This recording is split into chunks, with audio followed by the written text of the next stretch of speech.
नमस्कार मंडळी, स्वागत आहे तुमचं आपल्या चॅनलमध्ये. तुम्ही पाहताय आनंदी या मालिकेचा 24 ऑगस्टचा रिव्ह्यू. युगंधर आणि विद्याधरच्या भांडणामध्ये युगंधरचा बीपी वाढलेला आहे आणि युगंधरची परिस्थिती खूप बिकट झालेली आहे. तर चला आजच्या भागाला सुरुवात करूया. तर सुरुवातीला आपण पाहतोय विद्याधर युगंधरला खूप काही बोलत असतो. विद्याधर आनंदीकडे बघून म्हणत असतो, आणि ए पोरी, तू किती बी लढ ह्याच्यासाठी, पण हा कधी तुझ्या मागे उभारणार नाहीये. जुनी सवय आहे ह्याची. युगंधर मग त्याला म्हणतो, ए, थोबाड बंद ठेवायचं. विद्याधर म्हणतो, नाही ठेवणार आहे. काय करणार आहेस तू? अरे, एक तू फेल झालेला माणूस आहेस. विद्याधर आनंदीकडे पोट करून म्हणतो, आणि या पोरीशी तू लग्न केलंस आणि तिची जबाबदारी तुला सांभाळता आली नाही. विद्याधर पुढे म्हणतो, आणि समिधा वहिनी, इतक्यात माई बोलतात, विद्याधर, समिधाबद्दल एकही शब्द बोलू नकोस. युगंधरनं समिधाला खूप जीव लावलाय. मग पुढे बापू देखील बोलतात, आणि हे आम्ही नाही, स्वतः समिधा म्हणायची. वातावरण खूप तापलेलं असतं मंडळी. विद्याधर म्हणतो, होय काय? जीव लावलाय काय त्यानं? मग समिधा वहिनीला आजारपणात जेव्हा ह्याची जास्त सगळ्यात गरज होती, तेव्हा ह्यो तिच्या उशाशी का नव्हता? कोणीही विद्याधरला उत्तर देत नसतं. मग विद्याधर म्हणतो, अरे बोला की, द्या उत्तर. का सगळे गप्प बसलेत आता? कोणाकडेच त्याचं उत्तर नसतं. त्यामुळं सगळेजण मान खाली घालून शांत बसलेले असतात, आणि आनंदीला याबद्दल काही माहिती नसतं का, त्यामुळे ती एकदम शांत असते. ती ऐकत असते फक्त. पुढे मग विद्याधर म्हणतो, पण ह्याचं उत्तर माझ्याकडे आहे. समिधा वहिनी जेव्हा शेवटचा श्वास मोजत होती ना, तेव्हा ह्यो माणूस फॅक्टरीत बसून नोटा मोजत होता, नोटा. विद्याधरचे हे शब्द ऐकून ना, युगंधरला खूप तळमस्तकाची आग होत असते. तेव्हा हात त्याचे खूप असे चोळत असतो. पण तो स्वतःला सावरत असतो. पण विद्याधर काही थांबत नसतो. विद्याधर म्हणत असतो, "पण दादा, हे आता तुझ्या पोरांना देखील कळलंय." तो पुढे म्हणतो, "तू किती बी सत्य लपवायचा प्रयत्न कर, पण आता हे सगळं सगळ्यांसमोर आलंय." विद्याधर पुढे म्हणतो, "अरे, तू एक बाप म्हणून ना फेल झालायस, फेल. ना तू आनंदीचा चांगला नवरा बनू शकलास, ना समिधा वहिनींचा." हे ऐकल्यानंतर फार त्रास होत असतो युगंधरला, पण युगंधर स्वतःला कंट्रोल करायचा प्रयत्न करत असतो. विद्याधर पुढे म्हणायला लागतो, "पण काय हक्क आहे तुला मग मालक म्हणून मिरवायचा?" युगंधरचा तोल सुटतो, आणि तो विद्याधरची कॉलर पकडतो आणि म्हणतो, "तुला थोबाड बंद ठेव म्हणून सांगितलंय." पण विद्याधर काही ऐकत नाही. तो म्हणायला लागतो, "सोड दादा, तुझं सत्य ऐकायची तुझ्यामध्ये हिंमत नाहीये." युगंधर म्हणत असतो, "गप्प बस." पण विद्याधर काही ऐकत नाही. तो म्हणतो, "गप्प तर मी अजिबात बसणार नाहीये. आणि आज ना तू माझा संयम बी बघशीलच." युगंधर म्हणतो, "काय? काय करशील काय तू?" मग विद्याधर म्हणतो, "जे करायची इच्छा होती ना, तेच बघशील तू." वातावरण खूप तापलेलं असतं. सगळेजण खूप टेन्शनमध्ये असतात.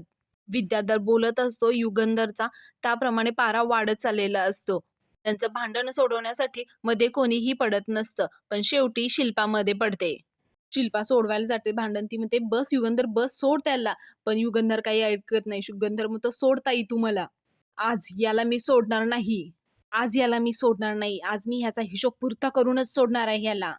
विद्याधर म्हणत असतो, "सोड दादा, सोड." मग धनश्री देखील मध्ये पडत असते आणि ती म्हणत असते, "सोडा भाऊजी, सोडा." पण युगंधर काही सोडायला तयार नसतो. त्याला खूप राग आलेला असतो. सगळेजण सिच्युएशन तणावपूर्ण असल्यामुळे बघत असतात. सगळेजण म्हणत असतात, पुढे काही घडायला नको. सगळ्यांना खूप टेन्शन आलेलं असतं. विद्याधर युगंधरला, "सोड दादा, सोड दादा" म्हणत असतो, पण युगंधर काही सोडत नाही, आणि शेवटी विद्याधर देखील मग युगंधरची कॉलर पकडतो. दोघांनीही एकमेकांची कॉलर पकडलेली असते आणि ओढाताण सुरू असते. शिल्पा धनश्री सोडवण्याचा प्रयत्न करत असते. माई-बापू देखील मागून सांगत असतात, की "सोडा, भांडू नका." खूप तणावपूर्ण वातावरण झालेलं असतं, आणि युगंधरचा खूप पारा चढलेला असतो. त्याप्रमाणे युगंधरची बीपी देखील वाढायला लागते. विद्याधरमुळे युगंधरची मुले देखील त्याच्यापासून लांब होत असतात. पृथ्वीने बोललेलं ते शब्द त्याच्या कानी गुंजत असतात. "अभिनंदन निंबाळकर, आज हे घर उद्ध्वस्त झालं फक्त आणि फक्त तुमच्यामुळं." आणि विद्याधरचे ते शब्द, "ही तुझी पोटची पोरं तुला जरा बी भाव देत नाहीत, म्हणून जळतोस तू माझ्यावर.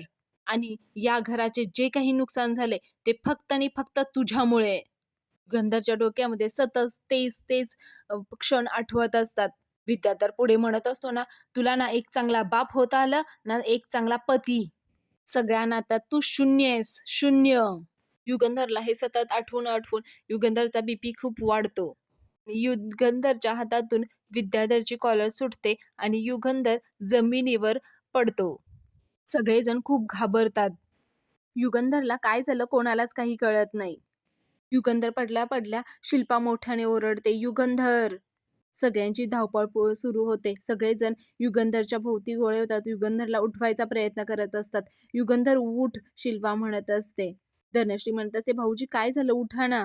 खूप कलकल सुरू होते. सगळेजण उठवायचा प्रयत्न करत असतात युगंधरला.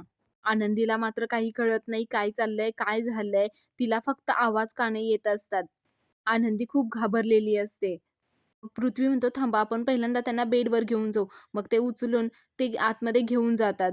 विद्या तर घाबरून त्याच्या रूममध्ये जातो. इकडे आनंदी विचारत असते, "माई, बापू, कोणीतरी सांगा मला काय झालंय? कोणीतरी मला मालक साहेबांकडे घेऊन जावा ना, प्लीज." तिची खूप तळमळ होत असते. पण तिथे तिचं ऐकण्यासाठी कोणीच नसतं. मग आनंदी स्वतःच कसं तरी धडपडत-पडत जिन्यातून वरती चढत असते. "मालक साहेब, मालक साहेब, कसे पोहोचू मी तुमच्यासोबत?" पण कशी तरी धडपडत-पडत आनंदी हाताने चपचप युगंधरच्या बेडरूमपर्यंत पोहोचते. इकडे पृथ्वी युगंधरला बेडवर नेऊन ठेवतो आणि त्याला उठवायचा खूप प्रयत्न करत असतात सगळेजण. मिताली रडत असते. प्रांजल देखील म्हणत असतो, "बाबा डोळे उघडा ना." शिल्पा म्हणत असते, "युगंधर प्लीज डोळे उघड ना." माई म्हणत असतात, "काय झालंय युगंधरला?" बापू म्हणत असतात, "अरे डोळे उघड ना रे." पृथ्वी देखील म्हणत असतो, "मिस्टर युगंधर प्लीज डोळे उघडा." तुम्हाला ऐकू येतंय का मी काय बोलतोय ते? Mister Nimbalkar please. तो खूप हलवत असतो. त्यांना उठवायचा प्रयत्न करत असतो. पृथ्वी प्रांजलला पाय चोळण्यासाठी सांगत असतो. मग प्रांजल लगेच पाय चोळायला लागतो. मिताली हात चोळत असते. प्रांजल पाय चोळत असतो. आणि पृथ्वी दुसरा हात चोळत असतो आणि तो उठवत असतो युगंधरला. युगंधर मिस्टर निंबाळकर प्लीज उठा. माई, बापू, शिल्पा सगळेजण खूप प्रयत्न करत असतात युगंधरला उठवण्यासाठी. इतक्या धडपडत तिथे आनंदी पोहोचते कशीतरी. आनंदी युगंधर जवळ जात असते. जाता-जाता ती शिल्पाला धडकते. शिल्पा आनंदीला ओरडते, "काय चाललंय तुझं? इथं माणूस आडवा पडलाय, दिसत नाहीये का तुला?" मग माई म्हणतात, "अगं शिल्पा, कसं दिसणार आहे तिला?" मग शिल्पा म्हणते, "तिला दिसत नाही, ह्याच्यात माझा दोष आहे का? इथे माणसाचा जीव चाललाय आणि हिचे नखरे वेगळेच चालू आहेत. चल तिकडे हो." असं म्हणून शिल्पा आनंदीला ढकलून देते आणि म्हणते, "इथे पडून राहा. जर हललीस ना, तर बघून घेईन मी तुला." आनंदी खूप रडायला लागते आणि ती तिथेच थांबते. इकडे मिताली म्हणत असते, "आता प्लीज, प्लीज डॉक्टरांना फोन कर." मिताली खूप पॅनिक झालेली असते. तसे सगळेच खूप पॅनिक झालेले असतात. मग शिल्पा तिचा फोन घेते आणि डॉक्टरांना फोन लावत असते. मिताली खूप रडत असते. इकडे विद्याधर त्याच्या रूममध्ये गेलेला असतो आणि त्याला देखील खूप टेन्शन आलेलं असतं. तो विचार करत एकाच जागी बसलेला असतो. त्याच्यात इतक्यात त्याची बायको धनश्री येते. ती विद्याधरला म्हणते, "ओ हे बघा शांत व्हा तुम्ही. हे घ्या, मी तुमच्यासाठी पाणी आणलंय. राग वाढू देऊ नका हो तुमचा. भाऊजींना जसं झालं तसंच तुम्हाला काहीतरी झालं तर मी काय करू?" हे ऐकल्यानंतर विद्याधरला खूप राग येतो. तो तिच्या हातातील ग्लास ढकलून देतो आणि तिच्या गालाला घट्ट पकडतो आणि म्हणतोय, "ए धने, थोबाड बंद कर तुझं. हे बघ मला काहीही होणार नाहीये. या अख्ख्या घराला पुरून उरीन मी. फुकटची सहानुभूती दाखवू नकोस मला. चल, चल जा इथून आणि माझा दुसरा कुर्ता काढून दे. दिसत नाही काय तुला माझा कुर्ता खराब झालाय ते? नको तिथं डोकं चालवती. चल निघ." विद्याधर त्याचा सगळा राग त्याच्या बायकोवर धनश्रीवर काढत असतो. पुढच्या सीनमध्ये आपण पाहतोय इकडे शिल्पाने डॉक्टरांना फोन लावलेला असतो. ती डॉक्टरांना विचारत असते, "अहो तुम्ही कधी याल? जरा लवकर या ना प्लीज.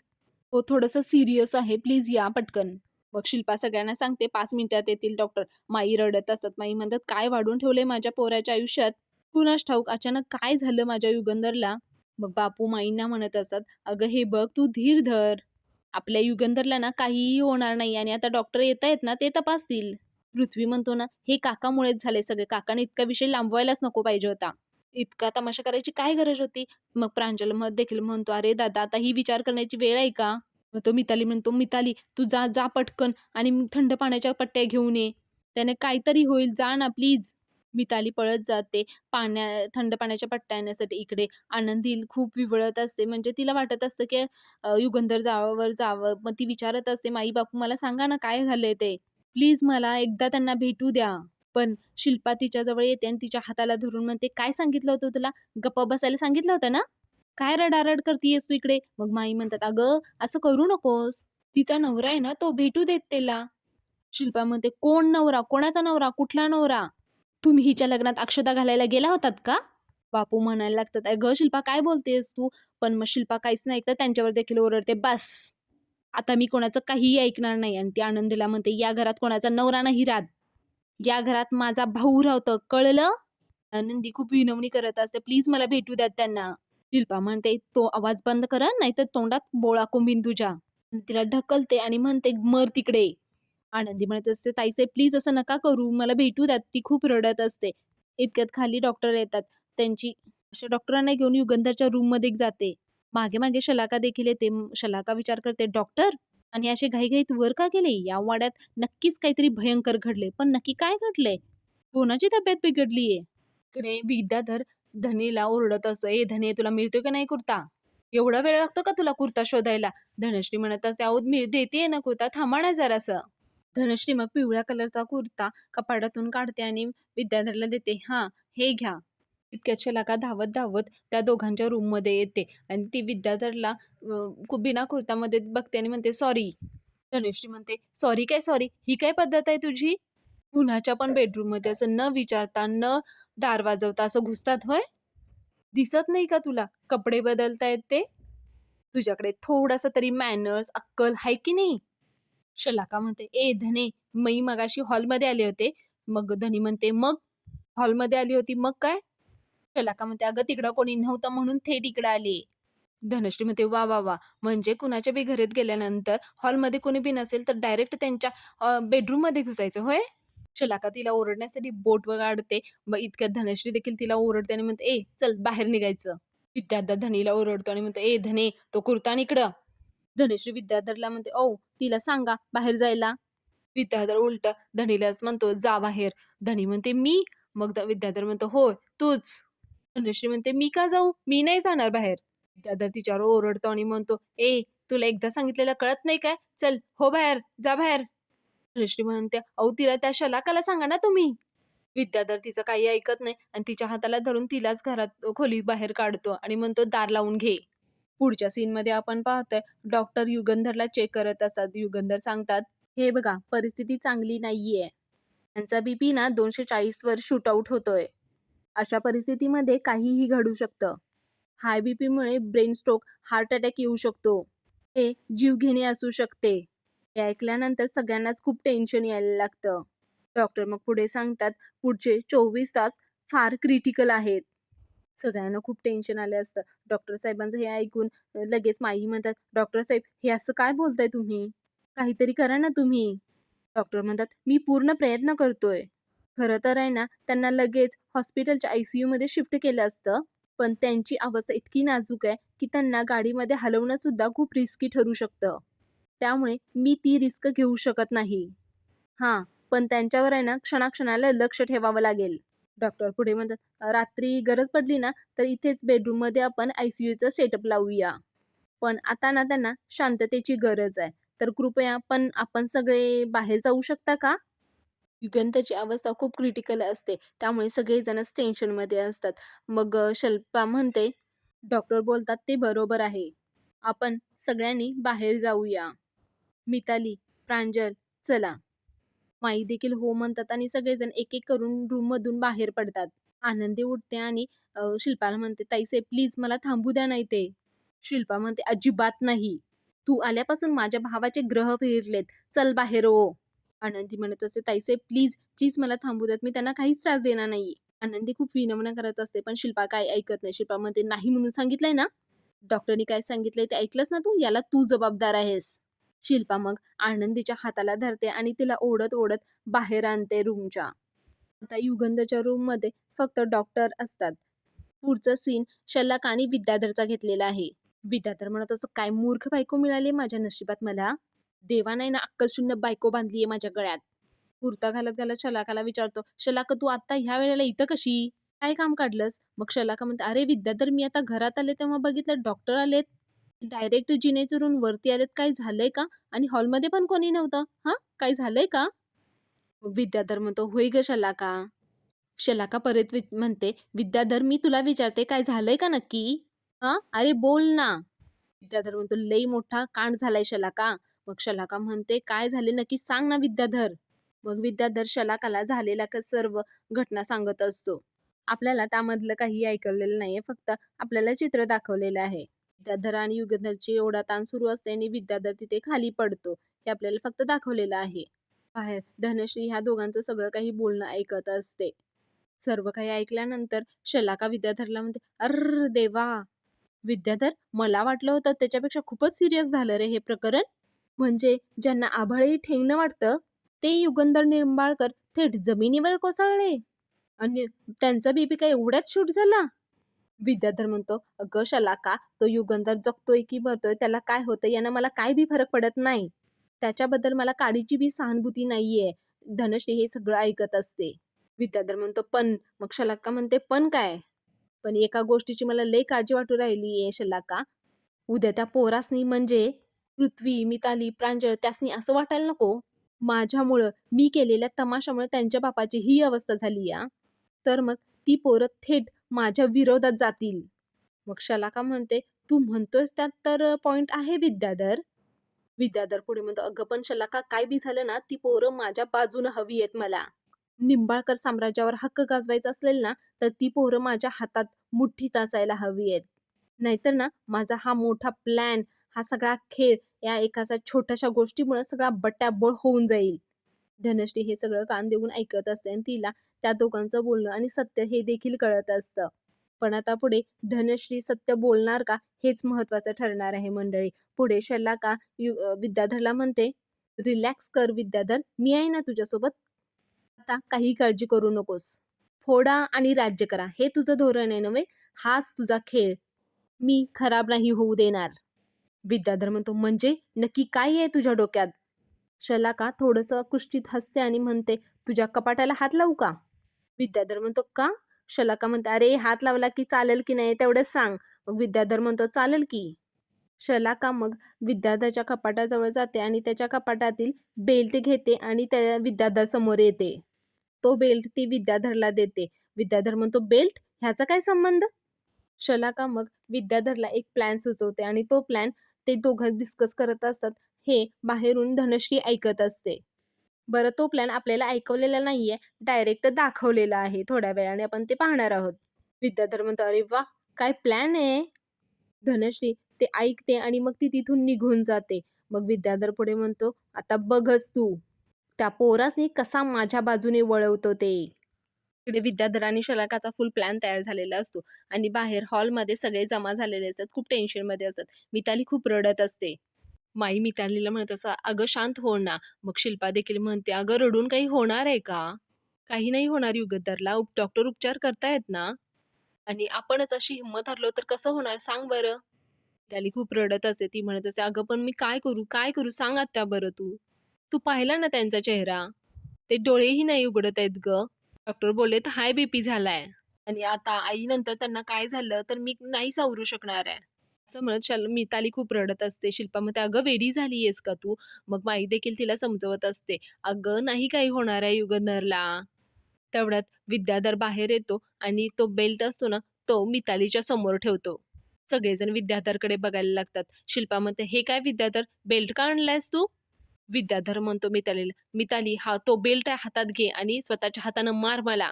झोडपून काढ माझे, चांगली चामडी सोलून काढ माझी, जीव घे माझा." खूप नाटकं करत असतो इथे विद्याधर.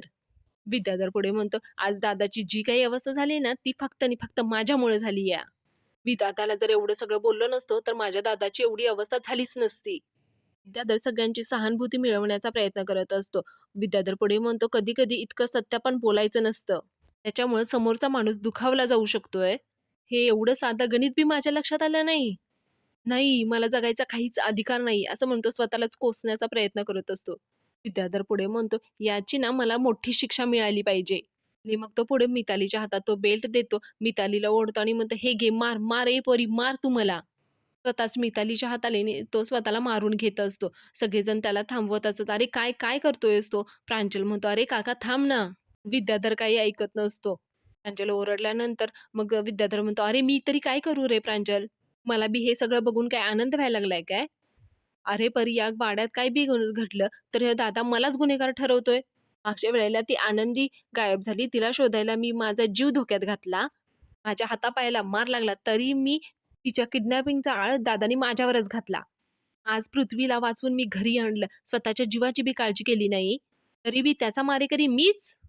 विद्याधर पुढे म्हणतो, "नाही रे प्रांजल, आता हे खोटे आरोप नाही सहन होत आहेत." आणि मग रागाच्या भरात माझ्या तोंडून हे सगळं निघालं. अशी नाटकं करून विद्याधर सगळ्यांची सहानुभूती मिळवण्याचा प्रयत्न करत असतो आणि आज इथेच आजचा भाग संपलेला आहे. पुढील भागामध्ये आपण पाहणार आहोत, विद्याधरने आनंदीसाठी पांढरी साडी आणलेली असते. विद्याधर आनंदीला म्हणत असतो, "अगं, तुझ्या नवऱ्याला मी जरा कुठं पोरांबद्दल बोललो, तर तो अंथरुणाला खिळला. असंच जर चालू राहिलं ना, तर तुझा विधवा होणं नक्की आहे." आनंदी मग तिथे तापलेला तवा घेते आणि त्याच तव्याने त्याच्या गालावर मारते जोरात. आनंदीमध्ये आज फक्त चटका दिलाय विद्याधर. पुन्हा जर माझ्या सौभाग्याबद्दल बोललास ना, तर उभा जाळेन. खूप छान सीन घेतायत मंडळी आणि खूप छान सीरियल दाखवत आहेत. तसेच तुम्हाला जर आपले रिव्ह्यू आवडत असतील, तर प्लीज आपल्या चॅनेलला लाईक करा, शेअर करा, सबस्क्राईब करा. चला तर मग उद्या भेटूया. बाय.